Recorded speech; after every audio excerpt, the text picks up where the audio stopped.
presidente, para agregar algunos temas a los que se han planteado esta noche, tanto por los citantes, el senador Pedraza y nuestros compañeros senadores Susana Correa e Iván Duque, y agregar a lo que han dicho los diferentes voceros.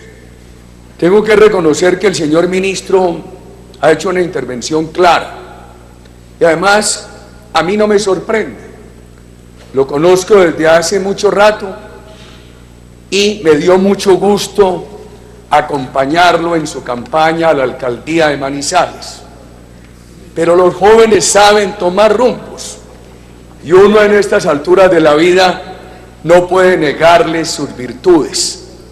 Claro que cuando yo lo oía y comprobaba su inteligencia, me decía: ¿y por qué un hombre tan inteligente, tan joven y tan vigoroso permitió un paro de 45 días que tanto daño le hizo al país? Me quedó esa preocupación. Aquí siguen unos debates y seguirán.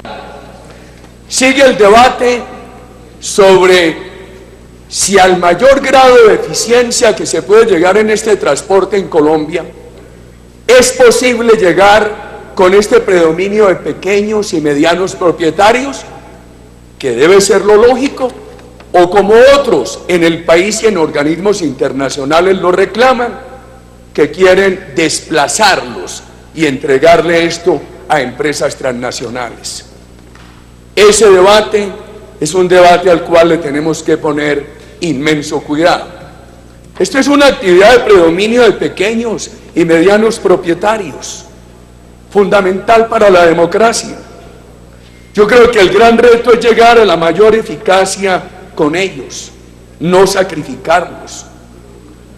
Cuando se han planteado desde hace mucho tiempo, y a mí me tocó en el gobierno en compañía del ministro Andrés Uriel, y nos sentamos, yo me senté muchas horas en aquellos paros de transporte a discutir personalmente con los transportadores. Muchos gremios se oponían a soluciones como las que nosotros dimos, el tema de la chatarrización, de la póliza, aduciendo que eso no permitía una gran competitividad de Colombia, y se añoraba, por ejemplo, que llegaran empresas transnacionales que pudieran manejar la carga desde la fábrica en Suiza hasta el Mediterráneo o el Atlántico, a los puertos de Colombia y al destino final en Colombia, prescindiendo de nuestros medianos y pequeños propietarios.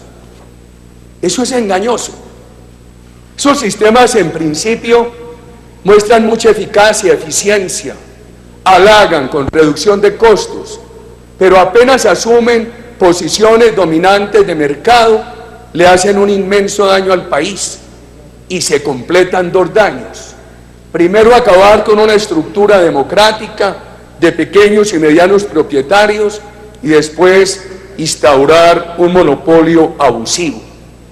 Y como se ha hablado del tema laboral, yo creo que la suerte de los medianos y pequeños transportadores está atada a que se pueda lograr la formalización laboral de los conductores no propietarios, porque aquí hay un alto número de propietarios que son conductores, o el vehículo lo manejan en turnos diferentes miembros de la familia. La situación de la economía colombiana, sus altibajos se expresan aquí, o los cambios. Yo recuerdo cuando empezamos a construir unos nuevos oleoductos, inmediatamente quedaron cesantes grandes cantidades de carrotanques, y también cuando la economía pierde su dinámica, que bastante la ha perdido ahora, se aumenta esa brecha a la cual refería la senadora Susana Correa, entre una capacidad de transporte de más de 500 millones de toneladas al año y una necesidad de carga de escasamente 204 millones de toneladas. Y me parece que hay que ponerle todo el cuidado al tema de los costos. Recientemente se han creado 17 peajes. Algunos de ellos, algunos peajes han tenido aumentos del 140%.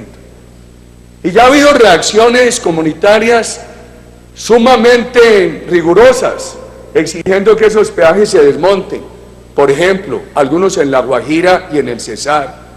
Esta noche estaban mencionando algunos de la Apartada y otros ahí vecinos. Que el país necesita hacer las carreteras del 4G, se requiere, pero todo no empezó con ellas.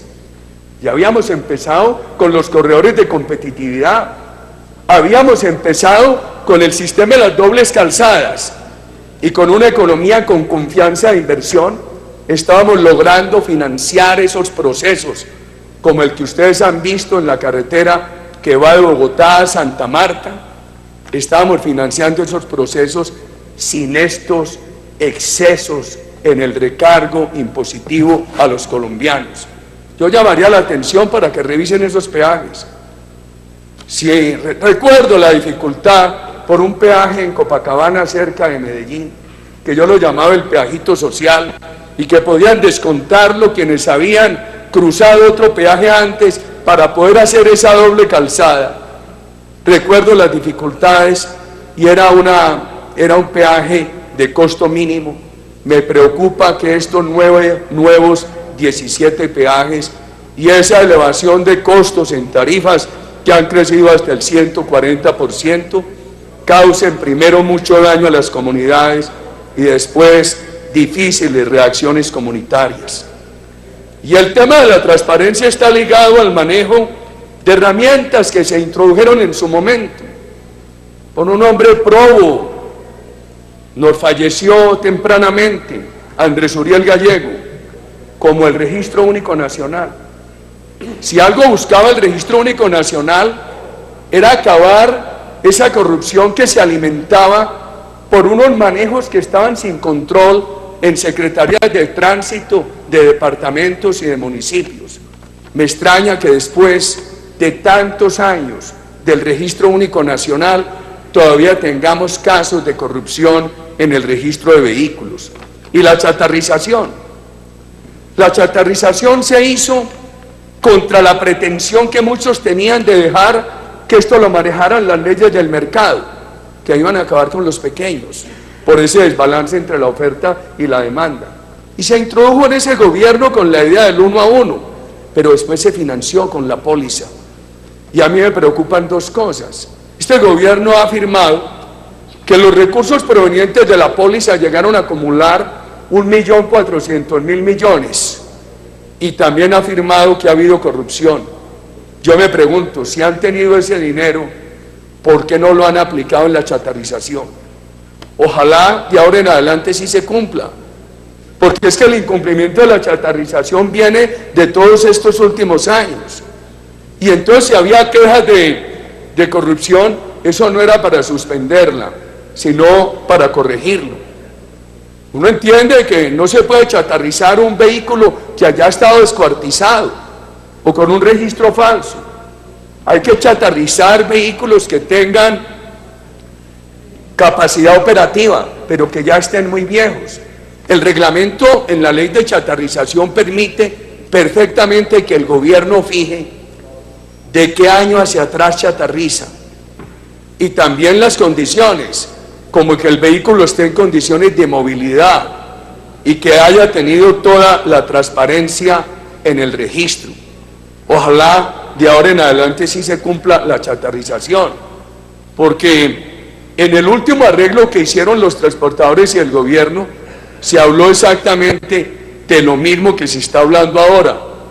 Pero yo lo miro a usted, ministro, y me parece verlo en la alcaldía de Manizales con su dinamismo, y sentí tristeza de que se nos fuera. Se lo digo porque usted es una persona muy inteligente, muy dinámica, un gran servidor público, y entonces piensa uno que usted sí va a cumplirle a los transportadores con la chatarrización y con todo lo que aquí se ha anunciado esta noche. Finalmente se habló de los sistemas alternativos de transporte. Le voy a pedir un favor. El gobierno Pastrana hizo la primera contratación para recuperar el ferrocarril de Buenaventura a Cartago. Nosotros recibimos ese contrato sin empezar, un contrato honorablemente adjudicado. Lo cumplimos.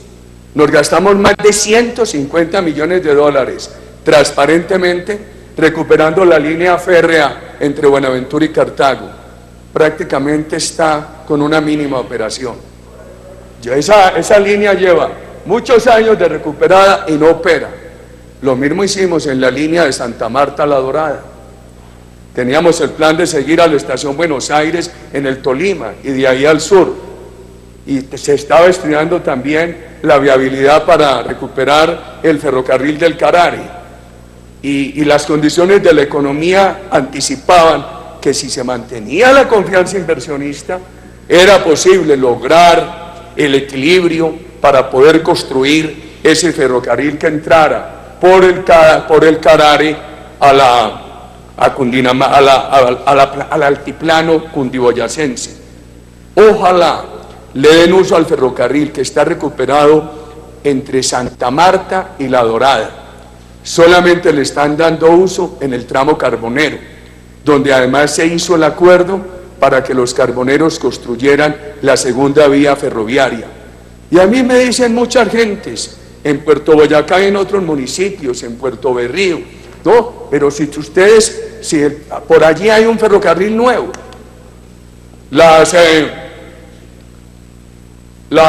¿cómo se llamaban los palitos en los cuales iban pegados los rieles? Los polines. Me recuerda mi buen amigo el doctor Horacio Serpa, eran en madera. En todo ese trayecto se sustituyeron por polines en muy buen concreto, con alma de hierro. Eso está bien, pero está inutilizado, porque entonces el país no ve operar los ferrocarriles y hay un kilometraje muy extenso debidamente recuperado. Ojalá lo puedan poner a funcionar. Gracias, señor presidente.